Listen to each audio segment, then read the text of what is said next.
بسم الله الرحمن الرحيم وبه نستعين وهو خير ناصر ومعين وصلى الله على سيدنا محمد وآله الطاهرين. Assalamu alaikum and welcome to Question Time, a program that is looking at present the qualities of the month of Rajab, the beauties of the month of Rajab, and how one should really prepare oneself for the future coming months, because the month of Rajab is a prerequisite for the month of Shaban, and the month of Shaban is a prerequisite for the month of Ramadan. As we mentioned last week, that the month of Rajab also signifies the month of Wilayat, in which you have the birth of Amirul Mu'mineen, and then the month of Shaban is considered to be the month of the Prophet. And then finally the month of Allah is Shahrullah, which is the month of Ramadan. So therefore for an individual or for someone who wants to have a good understanding, a good ma'rifat of Allah subhanahu wa ta'ala, the beginning of it is with the wilayat. He should have a good understanding of imamat and wilayat, then he will be able to understand what ma'rifat of Allah subhanahu wa ta'ala is. And that was the very saying of Abu Abdullah al-Husayn alayhi salam in one of his sermons before leaving to Karbala in Medina. He asks people while standing, and he addresses the people and he says, Ya ayyuhan nas lima khalaqa khalaqullah. O people, why Allah have created the creation? Then he says, khalaqallah liyarifuhu, in order that he created the creation, that the creation have the ma'rifat of Allah subhanahu wa ta'ala, of the creator. And then eventually a person stands up. It's a long khutbah which Hazrat Abu Abdullah delivers, and eventually a person stands up and he says, Ma ma'rifatullah yabna Rasulullah. What is the ma'rifat of Allah, yabna Rasulullah? Then Imam Hussein replied, the ma'rifat of Allah is the ma'rifat of the Imam of the time. So if a person have the ma'rifat of the Imam of the time, then he will have the ma'rifat of Allah subhanahu wa ta'ala. That ma'rifat is the true ma'rifat of Tawheed, the true ma'rifat of Allah. It is through that wilayat. So this month is the month of Rajab. As we said, Rajab is considered to be a stream, symbolized as a stream of which is whiter than milk and sweeter than honey. And a person who fulfills the rituals of the month, he will be able to fully benefit from this stream, and a person who fasts in this month, he will be able to really drink from this stream as well. Well, if you may recall, we have started looking at the dua of Rajab, which comes from the sixth Imam, and he has asked that we should recite this dua after our daily prayers. And the dua begins with Ya man arjuho likulli khair. And we mentioned that Ya man, which means that O Lord, O the one, O the one who is, Ya man, whosoever he is, because we are unable to really comprehend God, who God really is, because it is not in our capacity to really understand God. Whatever we try to understand, God is above that. He's ulu that, he's above that. And that's why Amirul Mu'mineen in Nahjul Balagha mentions that the perfection of his purity is to deny him attributes. So one should deny his attributes, because every attribute is a proof that is different from that to which it is attributed. And everything to which something is attributed is different from the attribute.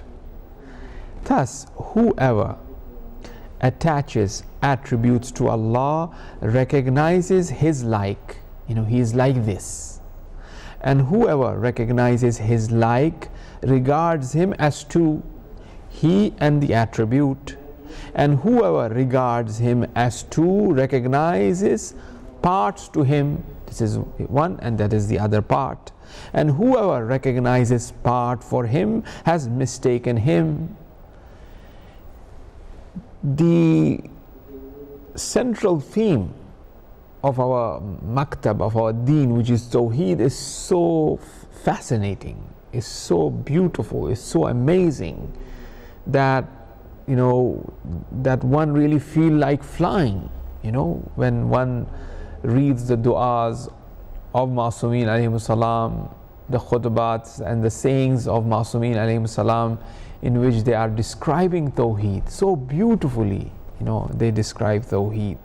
If one really ponder upon the names of Allah subhanahu wa ta'ala, reflect upon those names, is so amazing, is so fascinating. So Ya man arjuhu li kulli khair, when we are saying that Ya man, means that oh the one, Ya man, arjuhu li kulli khair, all khair, hope as a phenomena is the key of success. It is because of hope humanity survives, or have survived, or will survive.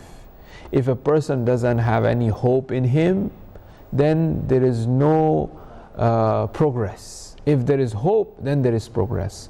So Ya man arjuhu li kulli khair, this ruju, this hope of all khair, it is nothing from Allah subhanahu wa ta'ala. All khair is from Him, and we have to, we really hope from Allah that He is the one, the provider of all khair is from Him, So therefore here, as it says that, all khair is from Him, do we have anything that belongs to us, or can we really say anything that we have, it is because of us? It is really Allah who have provided us.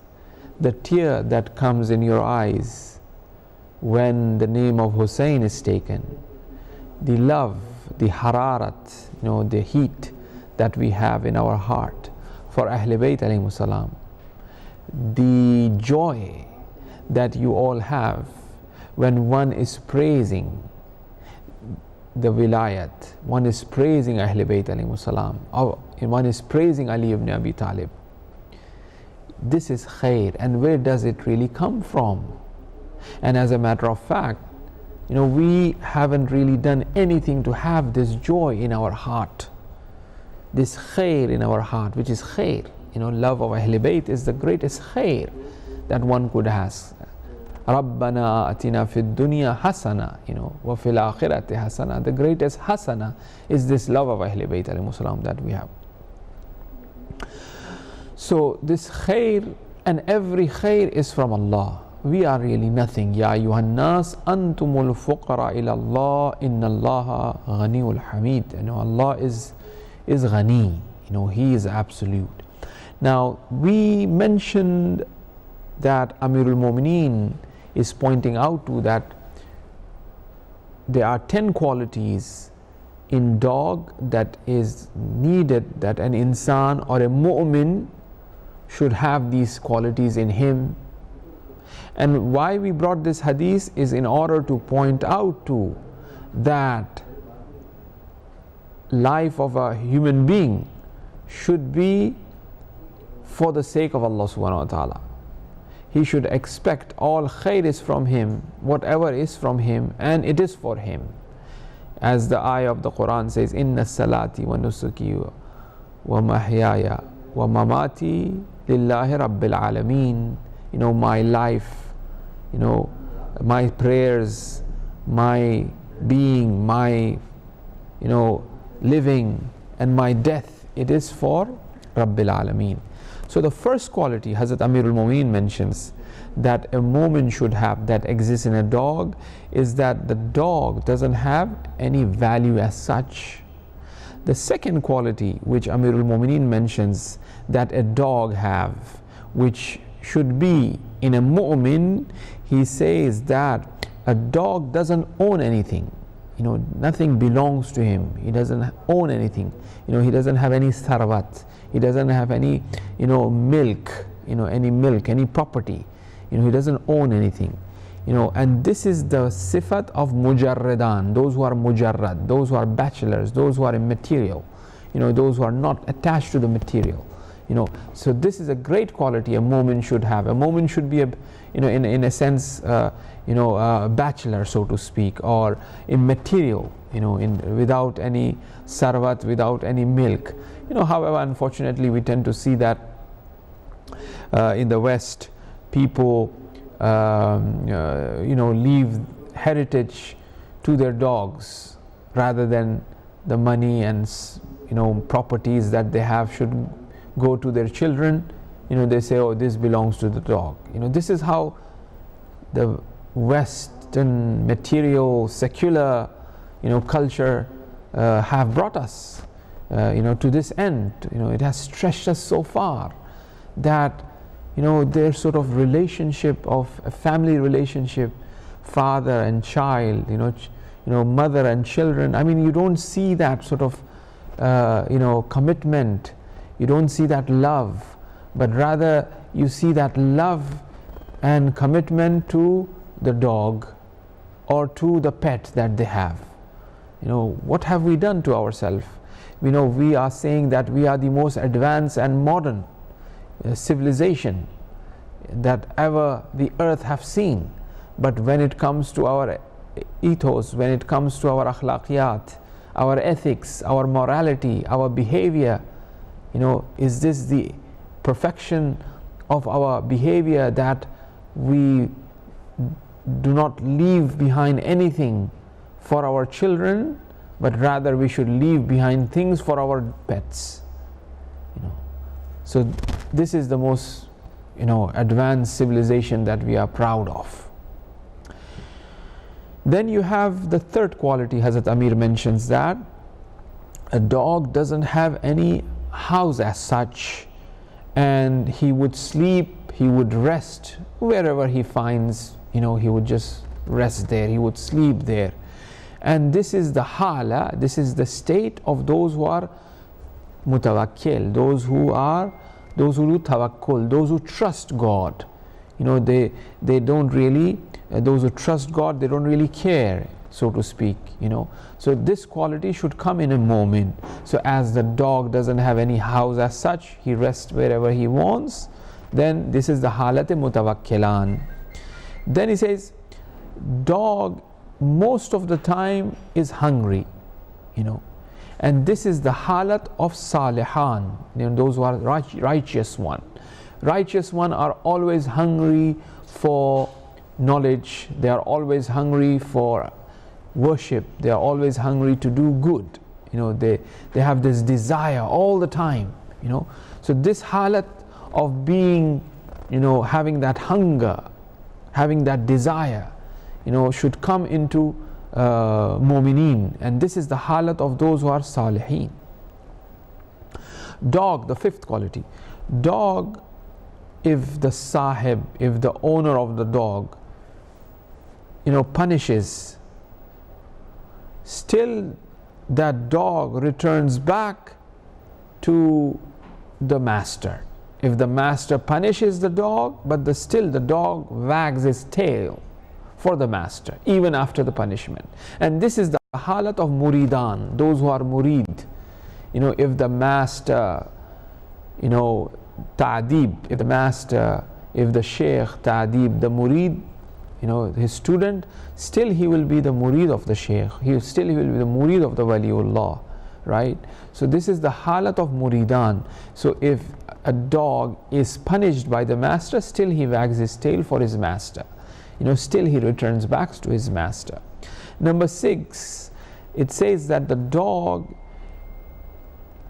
at night he sleeps for little, he sleeps for little at night, and he is awake most of the time. And perhaps this is the very reason why people use a dog as a guard. Something little happen, he wakes up. His sleep is very sort of fragile. He wakes up very quick with little sound, and he sleeps little as well. He's awake most of the time. And this is the halat of, or this is the state of those who are the lovers of God, the awliya.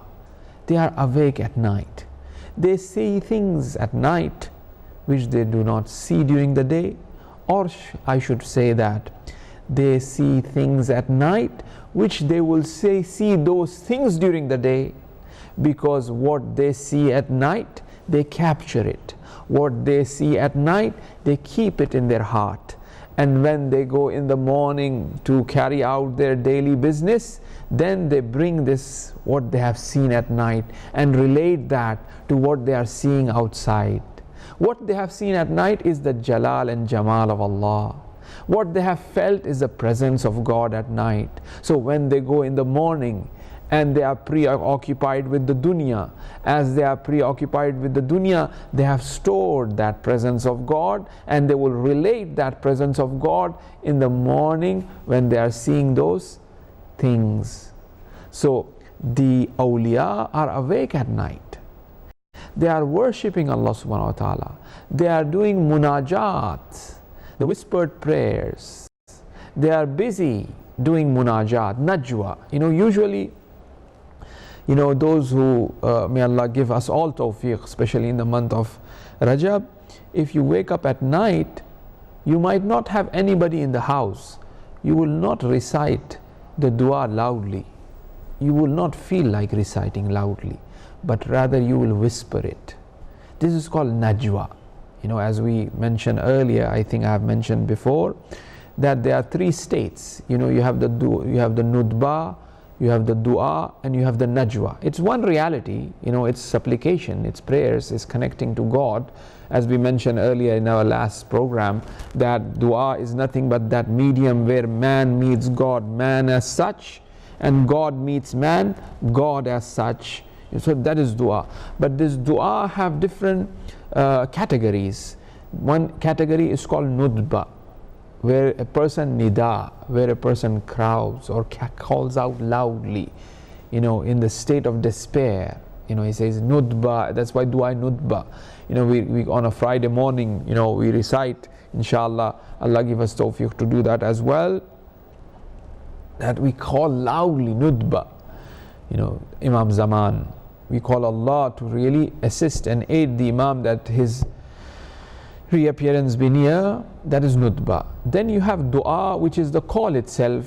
As adu'uni astajib lakum, as the Quran says, call on me and I will accept, or I'll answer your call, right?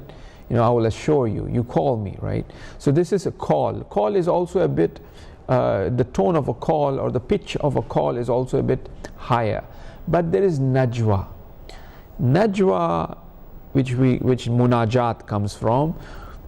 Najwa is known as whisper prayers. Munajat shakeen, munajat tawabin, munajat muhibbin, munajat arifin. All of these munajat of the fourth Imam that come in Mafati or in Saif as-Sajjadiyah, there are no munajat. Or the special and the most powerful of all munajat of Amirul Mu'mineen, which is munajat Shabaniyah, which we recite in the month of Shaban. However, Imam Khomeini have many times mentioned that this could be recited anytime, whenever a person have that halat nafsani, that state, that he should recite munajat Shabaniyah. So it's munajat means whispered prayer. A person whispers it. So therefore at night you might not have anyone in the house, but still automatically you recite your dua, you do munajat, you whisper it. It's dark, nobody there. This whispering is the alamat of love, of ishq. When ashiq speaks to ma'shuq, he whispers it. Nobody there to hear what he is saying, but still he whispers it. This is called najwa. So therefore at night the awliya, they do munajat with their Lord. So a dog is usually awake at night, he sleeps less, and this is the halat duzdarane khuda, as they say. This is the halat of those who are the friends of God. This is the halat, or this is the state of those who are the awliya. And this quality should come in mu'mineen. Then as it says, number 7,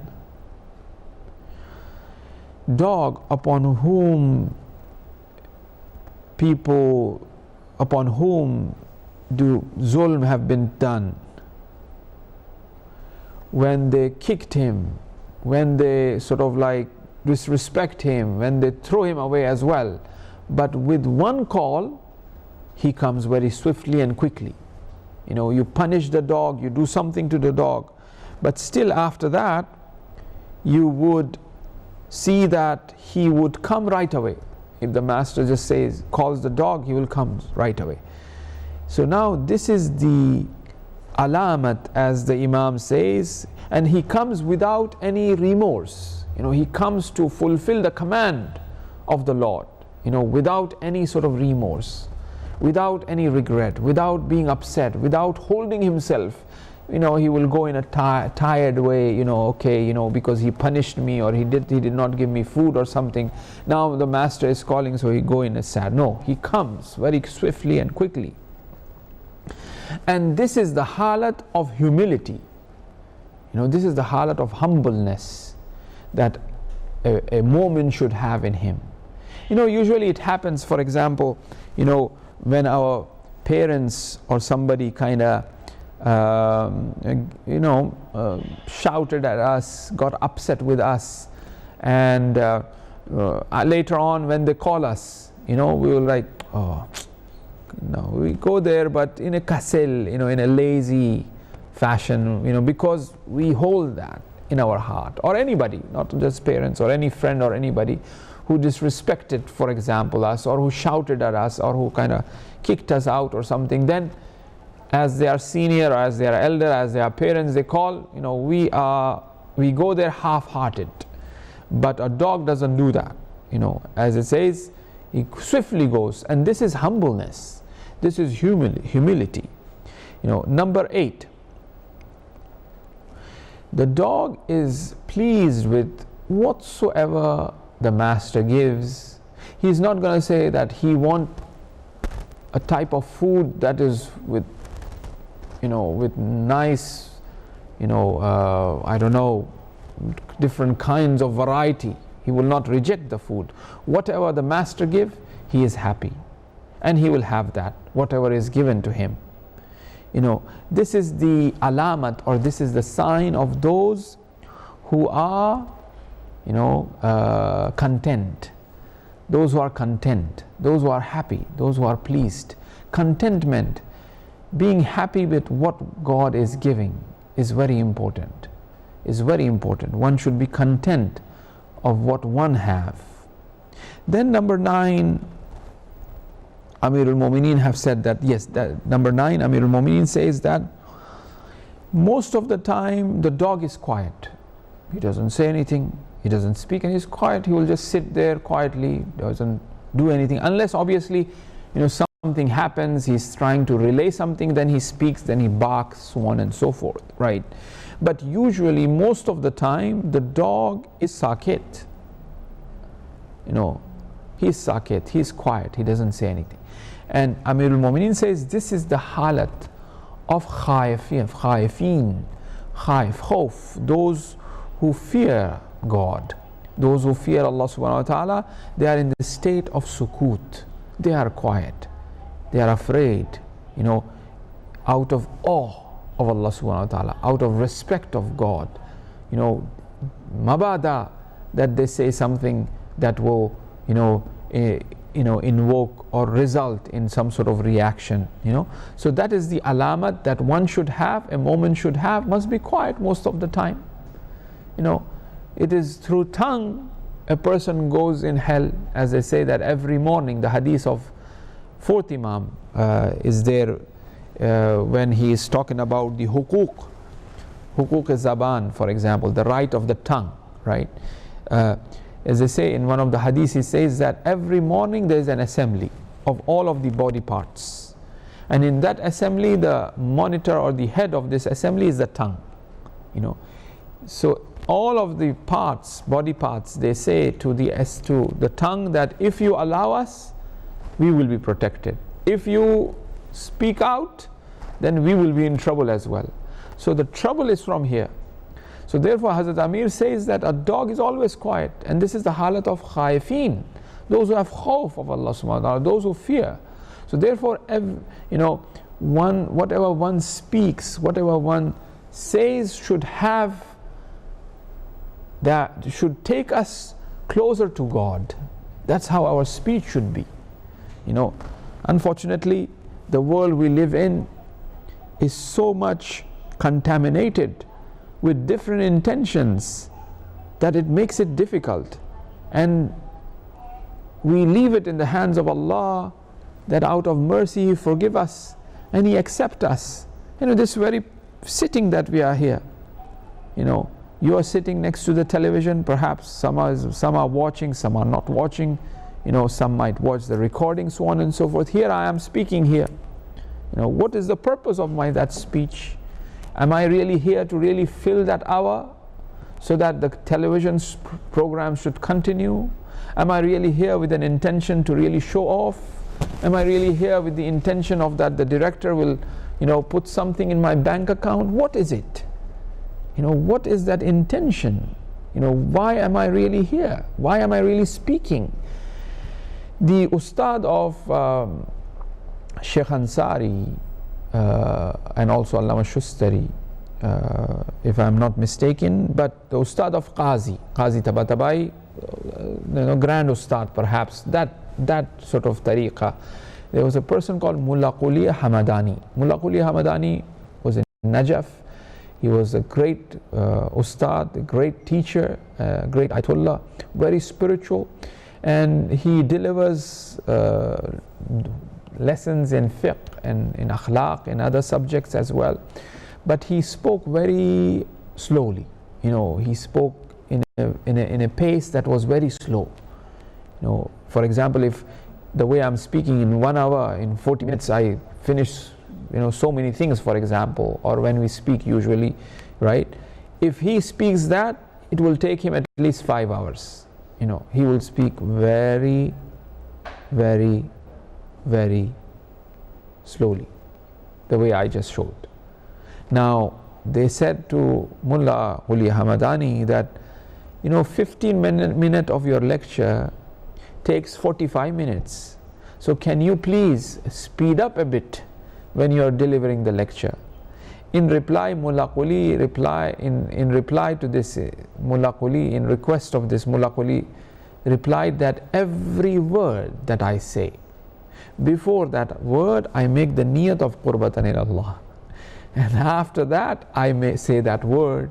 So every word that I'm saying, before that every word I'm making the niyat of qurbatan ila Allah, and then I'm delivering that word. So that is speech. So it is better to speak that way for the awliya, or it is better to be quiet. So that is why the sukut of a waliullah is also considered as zikrullah, is considered as zikr. Now, as we move along, number 10. Number 10 says that when a dog dies, he doesn't leave any mirath, he doesn't leave any heritage as such. And this is the halat of zahidan, of those who are zahid, those who are ascetics. The ascetics, they do not really leave behind anything. This is the halat of zahidan, as it says that, where I think I have mentioned this earlier, but I don't mind repeating it. My house in Qom was next to the house of daughter of Abdul Karim Hayri, who is the founder of the school of Qom, the seminary of Qom. Abdul Karim Hayri, his grave is in Qom, in Haram of Hazrat Masuma, next to the graves of Ayatollah Gul Paigani and Ayatollah Araki, Allama Tabatabai. That section, for those who have gone for ziyarat, they will know. Abdul Karim Hayri was the principal, was the head, basically. He was the marja of the time, and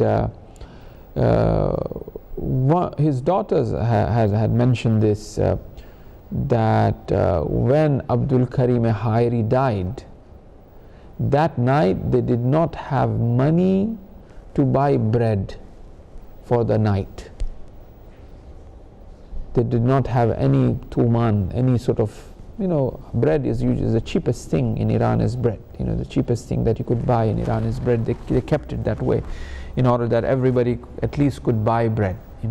because it's sort of like the government kind of give free flour to the bread makers, and they make the bread very cheap. So, Abdul Karim Hairi, Sheikh Abdul Karim Hairi, who was the founder of the Hawza Ilmi and Qom, his household is mentioning that they did not have any money to buy bread for the night, the day he died. So Zahidan are like that, this is how they were, and this is how they lived, and because of that, we see the ta'asir, the effect of the establishment of the Hawza of Najaf. That's why you have that sort of effect. Every action, every word, every letter, every speech, those who do it sincerely, Allah will not let go waste. Allah will protect it, and then eventually, we are looking at its fruit in this dunya, and also we will see the fruit in the hereafter. Ya man arjuhu li kulli khair wa amanu sakhatahu inda kulli shar. Ya man yu'ti al-kathira bil qalil, ya man yu'ti man sa'ala, ya man yu'ti man lam yas'aluhu wa man lam ya'rif, tahannunan minhu wa rahma a'tini bi mas'alati iyyak, jami'a khair ad-dunya wa jami'a khair al-akhirah, wasrif anni bi mas'alati iyyak, jami'a sharr ad-dunya wa sharr al-akhirah, فإنه غير منقوص ما آتيت وزدني من فضلك يا كريم يا ذا الجلال والإكرام يا ذا النعماء والجود حرم شيبتي على النار. This is the dua we are looking, and we have reached to the second verse of the dua. After Ya man arjuhu likulli khair, we recite wa amanu sakhatahu inda kulli shar. I am in that protection, in that amn. I am in that protection, I am in that amn from all sort of different shar. In the kulli shar, I am protected. I am protected by Allah subhanahu wa ta'ala. Wa amanu, He is the one who provides me protection. He is the one who provides me all good. All hope is from Him. And then after that He is my protector. Obviously, when He is the protector, we will be protected from all different shurur, meaning that all different types of corruption that is there. See, in the dunya, usually it's the case that if I do any shar, if I do anything, any shar, anything that is bad, evil, anything that is evil, evil, shar. If I commit evil against you, for example, na'udhu billah, usually this is the case. I will be replied 2 times. I will, if I say 1, the response will be 2. This is how the dunya is. You might have noticed. If one slaps, he will receive 2 slaps. If you do little in response, you will get a lot. So this is the style of the dunya. This is how a human being, he will, if he use a foul language, if he say one thing, he has to hear 10 from the other side.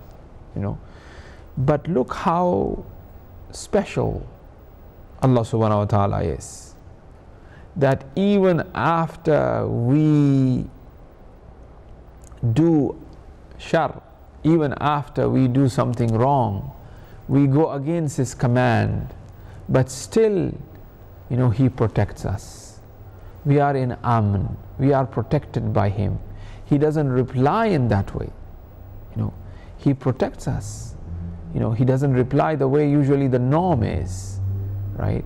So therefore, He is the protector. In one of the, I think it's in Dua Abu Hamza Somali that we recite that, and also in Munajat of Shabaniya, we recite that, O Allah, yes, in Munajat of Shabaniya, we recite that, O Allah, A'udhu bika min ghadabik hulul sakhatik. O Allah, I protect myself from you to you.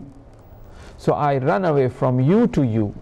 I run away from the ghazab, min ghadabik, I run away from the ghadab of Allah to the mercy of Allah subhanahu wa ta'ala. Is there anywhere, is there any place that one could go? Because Allah ahata bi kulli shay. Allah encompasses us. There isn't any place that one could really run from Allah. Allah is everywhere. So therefore, in this the beautiful dua, Imam Sajjad alayhi salam is saying that I run away from you to you. So therefore, this points out to that utmost understanding of Tawheed. This points out to that ma'rifat of Allah subhanahu wa ta'ala, which we really get it from the door of Ahl Bayt alayhi salam through these du'as. So وَآمَنُوا صَخَطَهُ عِنْدَ كُلِّ شَرٍ, meaning that I am in amn, I am protected by Allah subhanahu wa ta'ala from all different shar, all different types of evil that is there. Allah is the protector of that. But the question is that why do we fear hell? Why do we fear the azab of Allah subhanahu wa ta'ala? Can azab of Allah subhanahu wa ta'ala be considered as shar?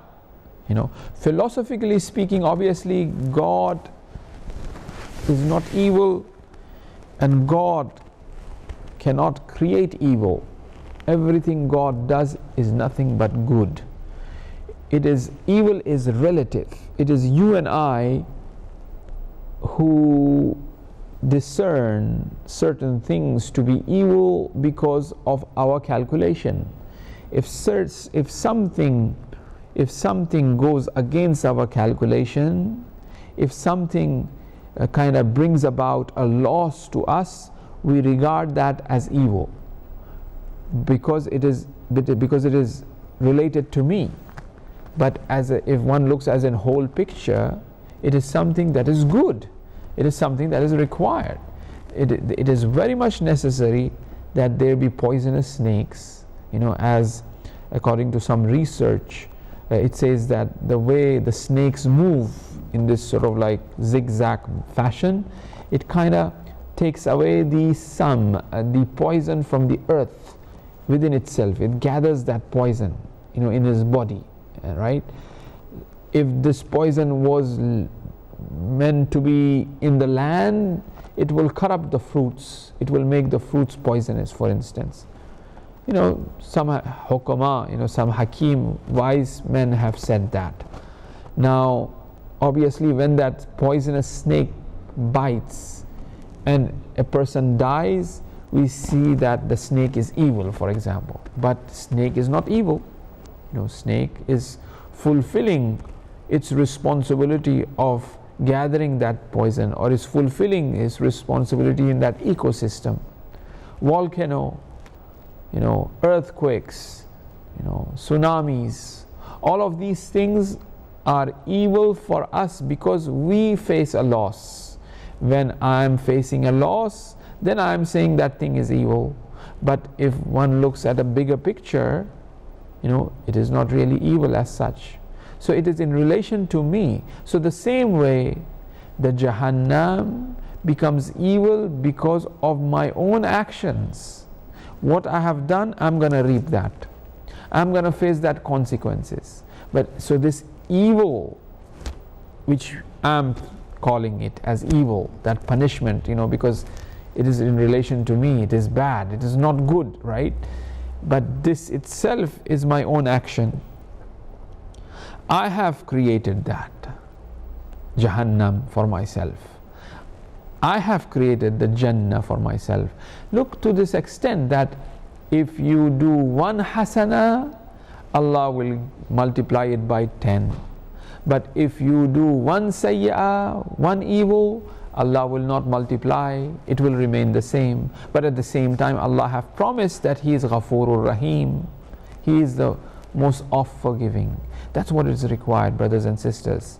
In this month of Rajab, the month of forgiveness, the month of Amal, the month of Du'as, we have to really come to terms with what we have and connect to Allah subhanahu wa ta'ala and make use of these things that Allah have given us. There isn't a household in which we could say that there is no Quran. There isn't a house in which we could say that there is no Mafatihul Jinnah. There isn't a house in which we could say that there is no time at all, for example, right? So this is the month, and the month is pushing us. The month is saying, Aina Rajabiyun? Where are those Rajabiyun? Rajabiyun means that those who are fulfilling the rites of the month of Rajab, those who are practicing the amal of the month of Rajab. So this is the month to do that. So the shar, as Allah says, that I will forgive, and Allah is the protector of it from all shurur, from all sort of different evils that is out there. Allah will protect us. If you remember, I had mentioned this earlier as well. You might not like a dog, and you are afraid of dogs. When you go to your friend's house, you are so afraid. Sometimes you say, "Oh, I don't want to go to his house because he has a dog as a pet." You're so scared, right? If you go to his house, knock his door, the dog comes towards you barking, and you get scared. Are you going to fight with the dog, or are you going to call the sahib of the dog? Are you going to call the owner of the dog to really take the dog away and shut the dog down, or to protect you from the evil of the dog? So shaitan is evil. Our nafs is evil. Inna nafsa ammarata bisu, as it says in Munajat al-Shakin of Imam Sajjad alayhi salam, Ilahi ashku ilayk. Imam Sajjad is complaining to Allah, Ilahi ashku, I do shikayat, I complain to you.